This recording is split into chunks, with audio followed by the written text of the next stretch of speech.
company. Ordinarily, two's company. But contrarily, we disagree, no matter what it happens to be. You're the perverse one. I agonize Night and day with you. to compromise. There's no way with you. I wish I had picked a large boa constrictor, my friend. Are you trying to tell me something? You're the perverse one, two's company. Indisputably. Two's company. Irrefutably. How we'd embark on old Noah's Ark, pair by pair. Not so loud. So ask me whose company. Whenever I choose company. I gotta say, two's company. Except for this affair. You give me mal de mer. You know what that means? Could we let in some fresh air? No, madam. Au contraire.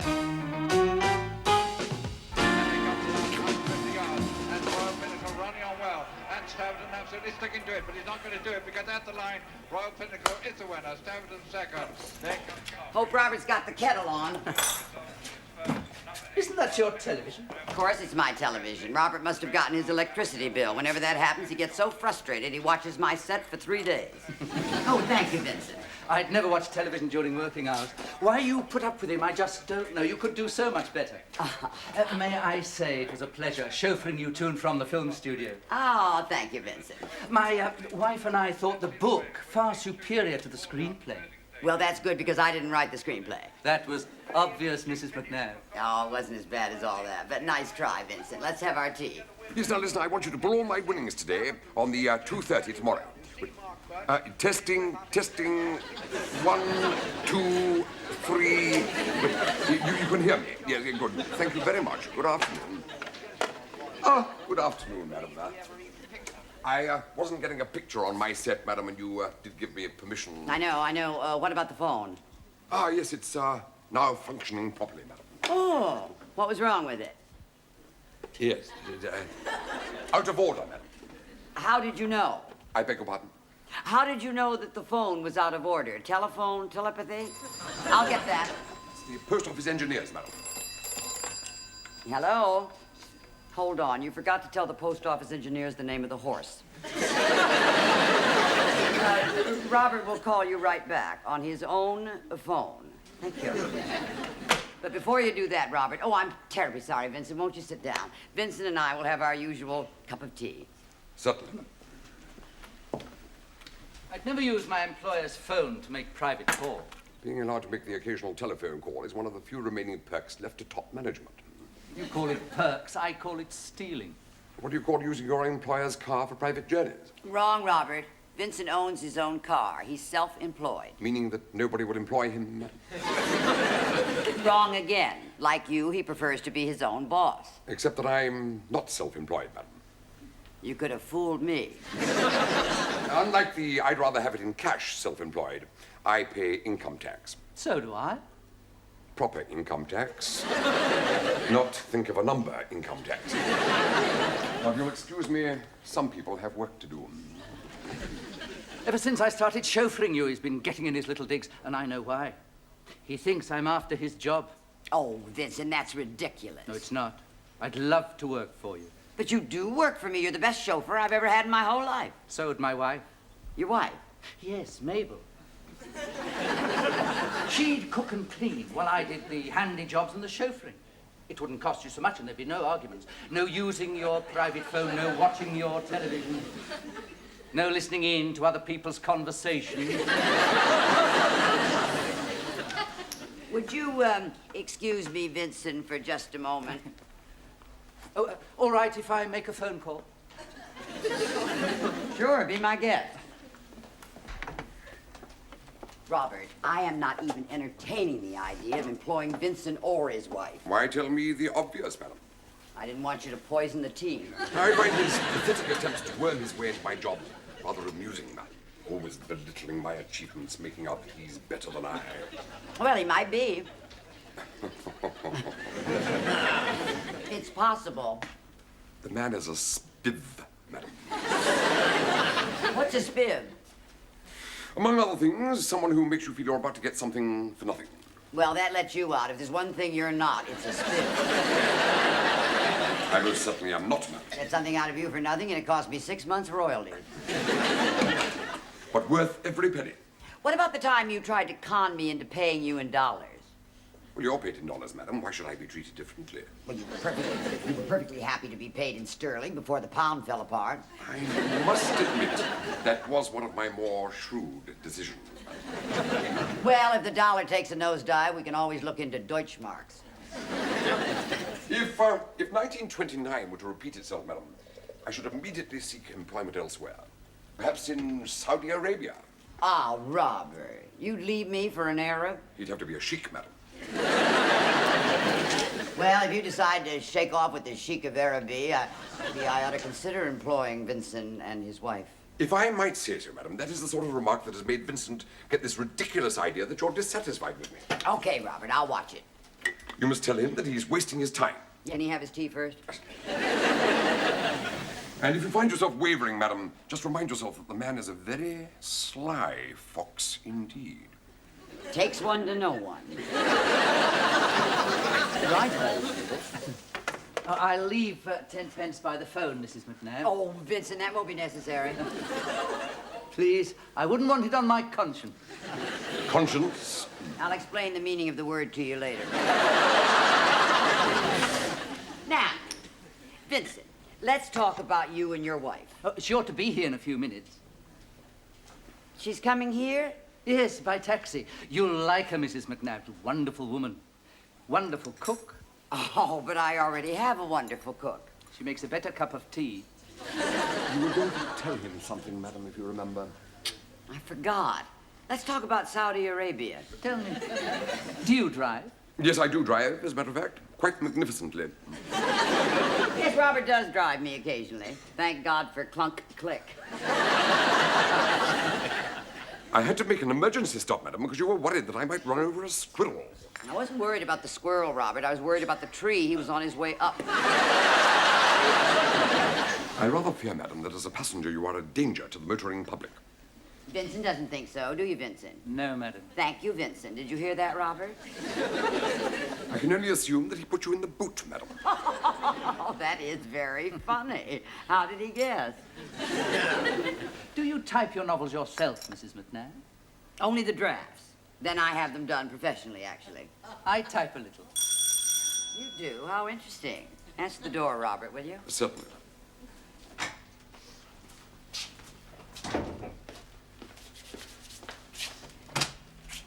Yes? I'm Vincent's wife. Are you Robert? Yes, I am. So you're the one that's leaving? No, Vincent is. But he said over the phone he managed to get shot of you. He aimed at me, but shot himself. I did so hope he'd landed us this job. This chauffeur racket isn't working out. We're in here, dear. But he says he's not leaving. Don't worry, dear. We'll give you a few quid for your pictures and fittings. This is Mrs. McNabb, Mabel. Oh, I've heard such nice things about you, Mrs. McNabb. And I've heard such nice things about you, Mabel. My wife, Mabel. Yes. Let me take your things, dear. Oh, careful with the loaf. It's just out of the oven. Baked it herself, Mrs. McNabb. Oh. Oh, would you like to taste it, Mrs. McNabb? I could butter you some now with your tea. Kitchen's through here, Oh, dear. thank you. Oh, yes, this would suit me nicely. Okay, you win, Robert. I have a sneaking suspicion this is a setup. And you didn't see it, madam. No, I didn't see it. Now, how do we get rid of them? You're completely fooled by the man's duplicity. I know. I get the picture. And any child could have seen that everything he said was a lie. Well, maybe Mabel is a better cook than you are. Very well, gentlemen, prepare dinner tonight. Oh, Robert, I can't do that unless I'm at least considering the idea of hiring her. Why is it that you can't admit that there are some people in this world, Robert, not many, but some, who are better at some things than you are? The few that are better, madam, are now in positions of great power and influence. For instance, I very much doubt if Mr. Roy Jenkins will be prepared to resign his present employment to become your butler. Can you type? Can Vincent? Well, he said he could. Very well, get him to prove it, while Mabel is proving that she's a better cook than I am. Oh, Robert, this is ridiculous. I don't want to lose you. And you won't, madam. Are you sure? Positive. Of course, it would be a way of getting our own back, wouldn't it? I mean, a lovely sit-down dinner, no washing up. No, it's tempting Providence. We better not.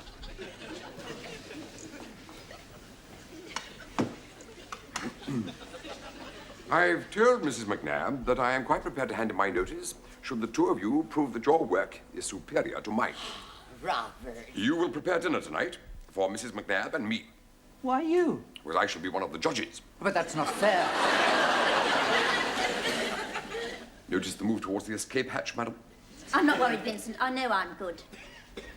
Robert wasn't serious about what you just said, were you, Robert? Oh, yes, I was, madam. Then I'll go make a start on the soup. I brought a few bits and pieces with me. One moment, madam, and that may not be necessary. Taste the bread, madam.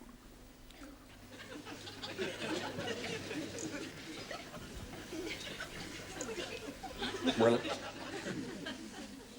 Well, I'm sorry, Robert, but it's beautiful. so it is. You better tell Mabel you were just kidding about that dinner bargain bit. One swallow doesn't make a summer, madam. You said you could type. Very well, then. Type. But I haven't typed for years. See, madam, backtracking again. Still, I don't mind having a go at it, but don't blame me if I'm a bit rusty. Oh, dear. Well, I've never typed on one of these. I wonder how it works.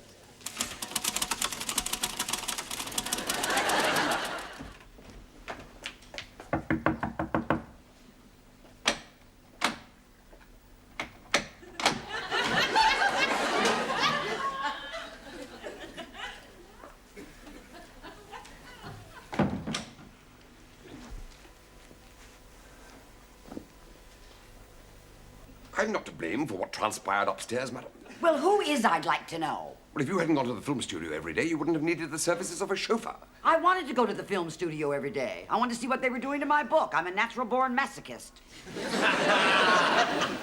Do you know anything about filmmaking, madam? No, Mr. DeMille, but I'm willing to learn. Because if you did, you'd know that your book was very unimportant. Well, then why did they want to make a film out of it? That's a question I keep asking myself. There'd been no book, there'd been no film. Perhaps they like the title, They changed the title. dialogue, They changed the dialogue. the character. They changed the character. Should be a very good film, madam. That's very funny, Robert. I mean, what if somebody took your, Robert's Waterloo hot pot and put different ingredients in it and called it Harry's King's Cross pudding? How would you feel? Well, it couldn't possibly happen, madam. Well, that's what they did to my book. You see, my recipes and their names cannot possibly be improved. You know, maybe I ought to have Vincent and his wife look after me. They like my books. Sycophants, madam. You better not push your luck, Robert, or by the time we have our coffee tonight, you're going to be on your way to Saudi Arabia. Am I hearing you correctly, madam? Do you mean to say that you actually hand me my notice? Well, I wouldn't want to, but I'd have to. That's the kind of hairpin I am. Why should I be the scapegoat? Who was it that said, I am prepared to give in my notice should the pair of you prove your work superior to mine? And who got them into the house in the first place, madam? And why? Because you love flattery. You lap it up. Oh, look who's talking. You hand somebody a glass of water and expect them to burst into applause. Just what is it that you do that you find so unbelievable? Remain in your employment, madam. I sometimes wonder why I haven't been given the George Cross, madam. I have suffered, madam. Oh, yes, Robert, I feel so sorry for you. Would you accept a month's notice? I would rather have a month's salary and lieu, madam. Mm-hmm. Would you be willing to leave in the morning? At the very latest. Good. Oh, what can I do for you, Vincent? Just to let you know, I've started on the next chapter, Mrs. McNabb. Oh, that's terrific. Robert, look at this typing. It's beautiful. Would you like me to carry on? Oh, no, Vincent. I think you've done enough work for one day. Why don't we all go up and have a drink before dinner? I'm enjoying reading the plot of the thriller, Mrs. McNabb. I can't wait to know what's going to happen. Can't have read your last book, madam. So, this is where we might be living. Yes, it's lovely, isn't it? You have my permission to show him around, madam. Are you leaving? Why? Oh, no, of course you're not. I haven't paid you yet. Where are you going?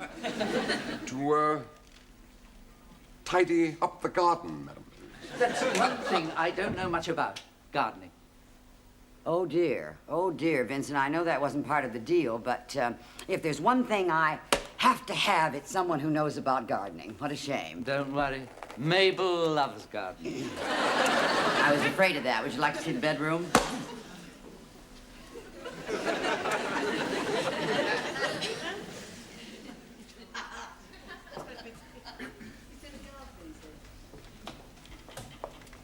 You know where Vincent is? Mrs. McNabb is showing him around the basement flat. Oh, I'd like to look round the flat. I think Mrs. McNabb would mind. She'll be delighted. Tell me, does she like an aperitif before dinner? We, both do. This way.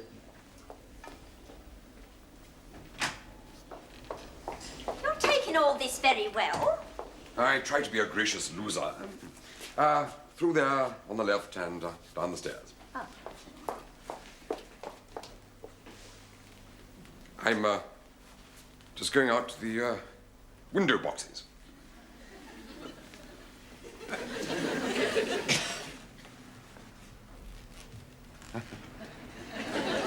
To, do some, weeding.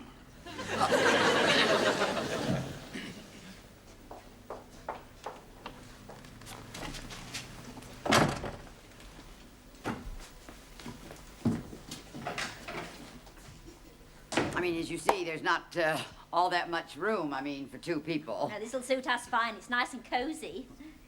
It's very damp. We'll soon cure that. Hot in the summer.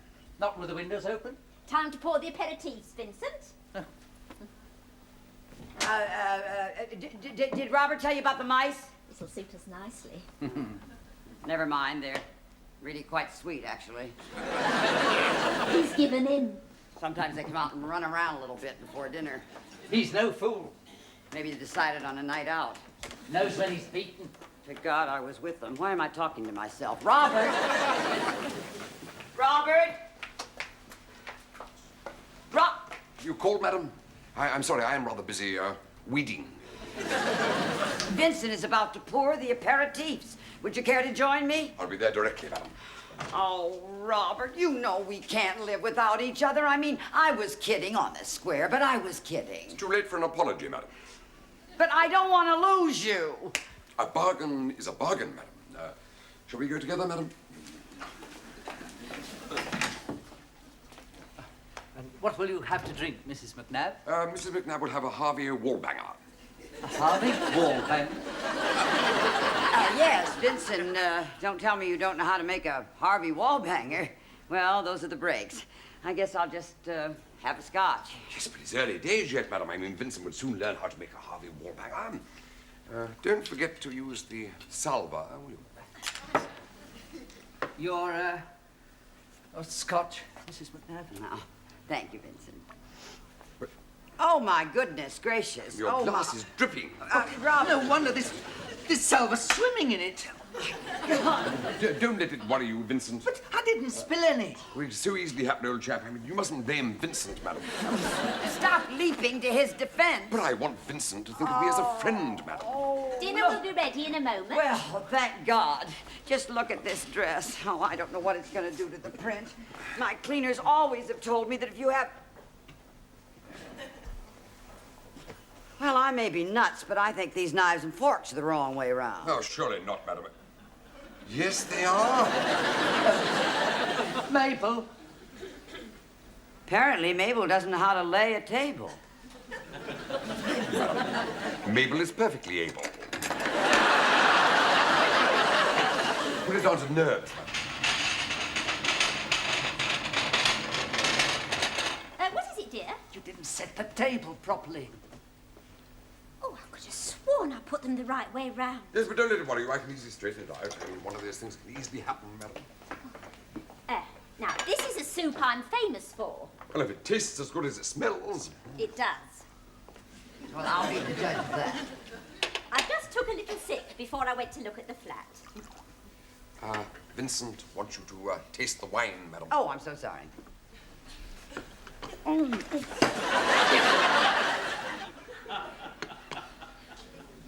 That's pure vinegar.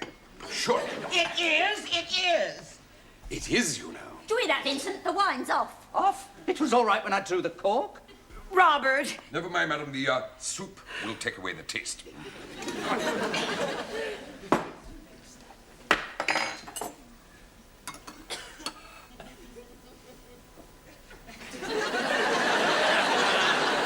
Drink up, madam.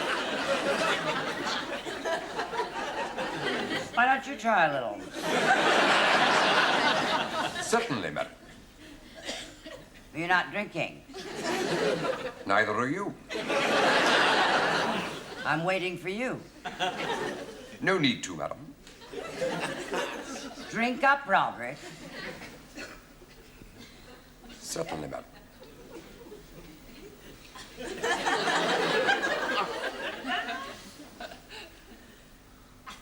It's delicious, madam.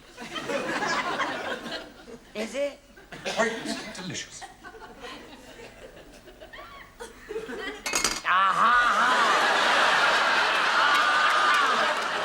Perhaps a pinch too much salt.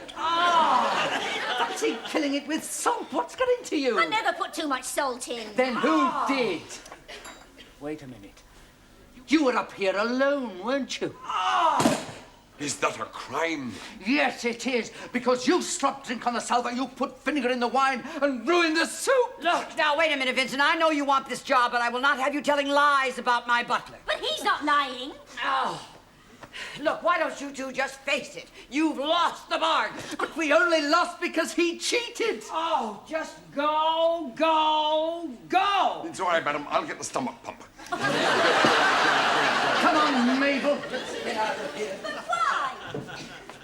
Because we've been taken to the cleaners, that's why. You shouldn't have let him out of your sight. You should never have left the kitchen. I want you to see the basement. Well, a fat lot of good it's done you. Why couldn't you keep your eye on it? Well, I'm all I gonna know, back up. all I know, everything Stay was there, going stay swimmingly there. until you turned up when you turned up. You would never have been able to endure them for long, madam. No subtlety. Well, maybe I did overplay that a little, Robert, but at least it got rid of them. I think I'll take a chance on the scotch. You know, Robert, what happened here tonight is a hell of an idea for one of my thrillers. Of course, I'd be dealing with murder, but look, sit down. Let me ask you a few questions. For instance, who put the water in the salver? Yes, that's good. That's a good line. Who put the vinegar in the wine? I have no idea, madam. And who put the salt in the soup? Salt in the soup. Who did it? I know who did it. The butler did it.